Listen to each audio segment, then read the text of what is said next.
Olá, turma, Vanessa, professora de Física. Hoje nós vamos conversar sobre trabalho de um gás, iniciando nossos estudos sobre termodinâmica. A princípio, vamos estudar a transformação com pressão constante. Se a pressão não muda, essa transformação é chamada de transformação isobárica. Então, se você ouvir falar de transformação isobárica, ele está dizendo que não houve mudança de pressão ao longo do processo.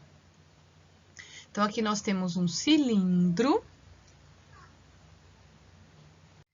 Esse cilindro será aquecido, portanto, o gás no interior do cilindro irá receber energia térmica, irá receber calor.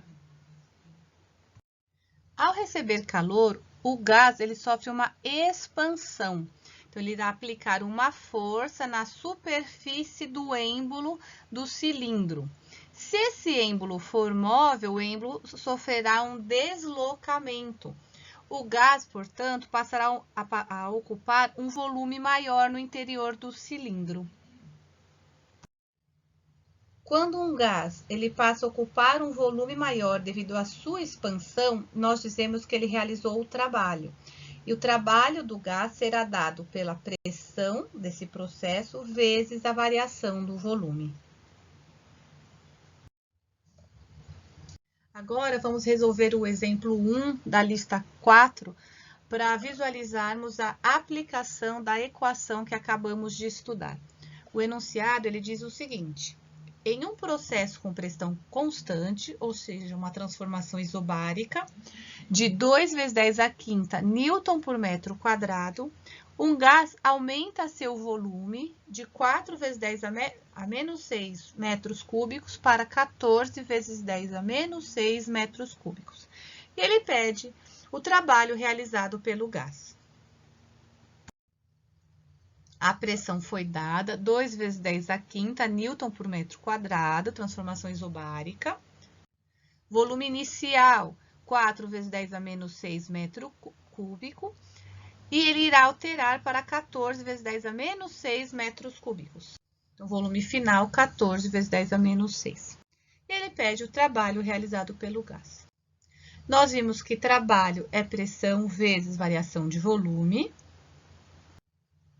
Trabalho, portanto, é a pressão 2 vezes 10 à quinta, vezes volume final, menos o volume inicial.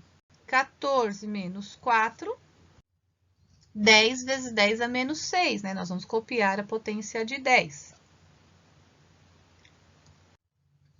Então, o trabalho será o 2 vezes 10, 20, multiplicação de potência de 10, nós somamos o expoente, então ficará 5 menos 6 menos 1.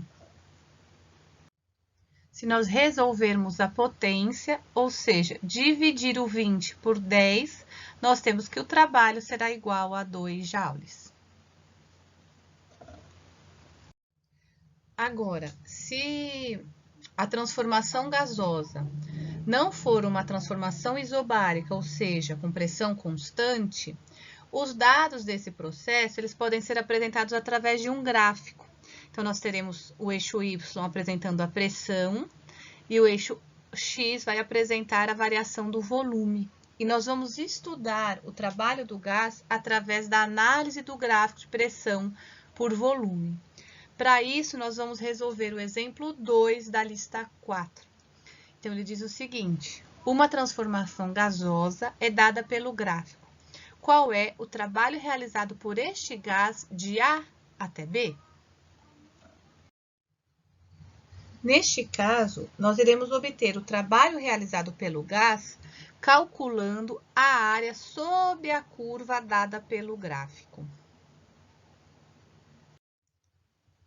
Para o exemplo dado, a área sob a curva é a área de um trapézio, que é dada pela base maior mais a base menor, que é dada por esse tamanho, vezes a altura, que é obtida no eixo das abscissas, dividido por 2. Então, base maior, nós vamos obter pela altura dessa reta, será dada aqui no eixo das ordenadas. Então, é 7 vezes 10 à quinta menos 0, para obter esse tamanho. Portanto, base maior, 7 vezes 10 à quinta, mais a base menor. A base menor é este tamanho, o tamanho dessa reta, que eu vou ter aqui no eixo Y. Eixo vertical, 1 vezes 10 à quinta menos 0.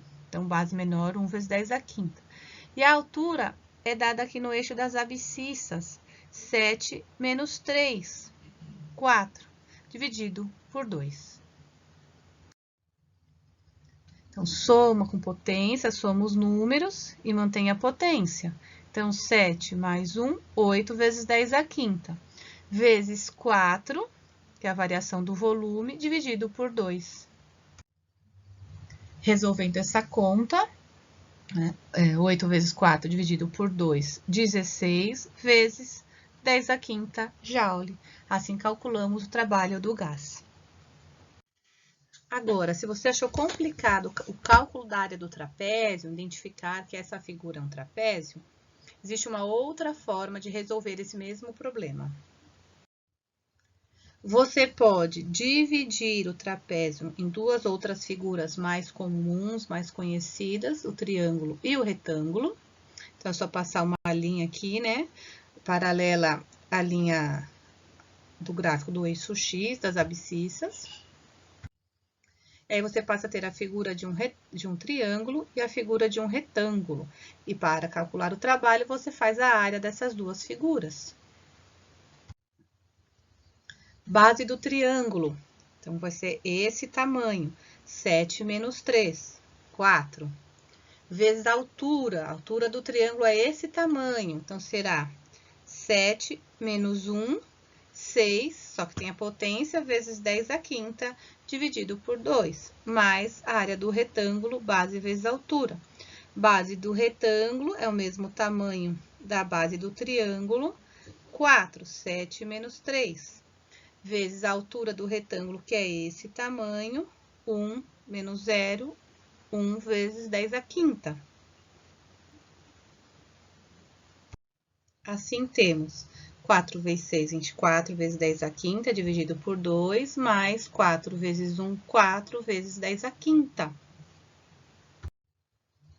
24 dividido por 2, 12 vezes 10 à quinta, mais 4 vezes 10 à quinta. Trabalho igual a 16 vezes 10 à quinta joules. Então, fica aí uma outra forma de resolução do mesmo problema. Fica como tarefa os exercícios do 1 ao 6 da lista 4. Bom trabalho e até a próxima!